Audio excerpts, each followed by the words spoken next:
বিশেষ কিছু আমার বলার নেই, তবে দুটো একটা কথা আমি বলতে চাই যে আপনাদেরকে বুঝতে হবে যে আজ মানুষ যখন এই জল বাঁচাও, জঙ্গল বাঁচাও, বিভিন্ন ধরনের মানে প্রোগ্রামের মাধ্যম দিয়ে লোককে জানাতে চাইছে, কিন্তু আমরা আদিবাসীরা আমরা বহু আগে থেকে জানি যে একটা গাছের মূল্য কি, জঙ্গলের মূল্য কি, যে একটা গাছ যদি শুকিয়ে যায়, একটা জঙ্গল যদি শুকিয়ে যায় তাহলে মানুষের শ্বাস প্রশ্বাস নিতে কষ্ট হবে।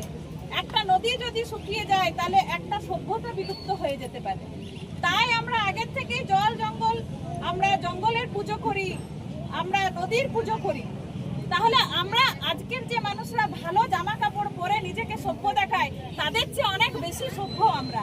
কেন? তাদের চেয়ে অনেক আগেই আমরা উপলব্ধি করেছি যে একটা গাছের গুরুত্ব কি, একটা জঙ্গলের গুরুত্ব কি, একটা নদীর গুরুত্ব কি। তাহলে আজ আমরা পিছিয়ে থাকবো কেন? আমাদেরকে আমাদের অধিকারের লড়াইগুলো বুঝে নিতে হবে।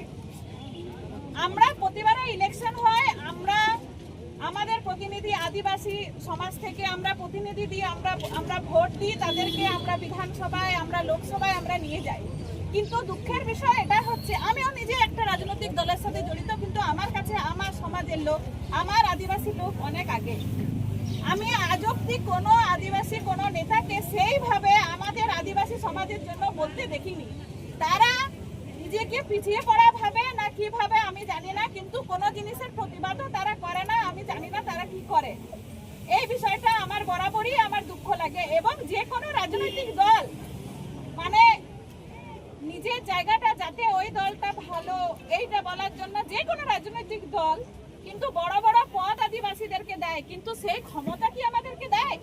প্রতিবাদ করার ক্ষমতা কি আমাদেরকে দেয়? আমাদেরকে বলার ক্ষমতা কি দেয়?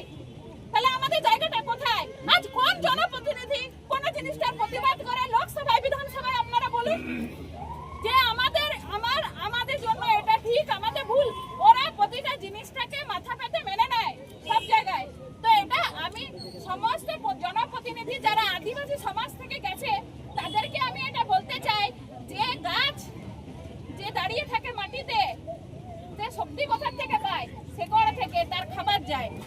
তারা যদি সেই শেকড়টা কেটে ফেলে তো তাদেরও পড়তে দেরি লাগবে না।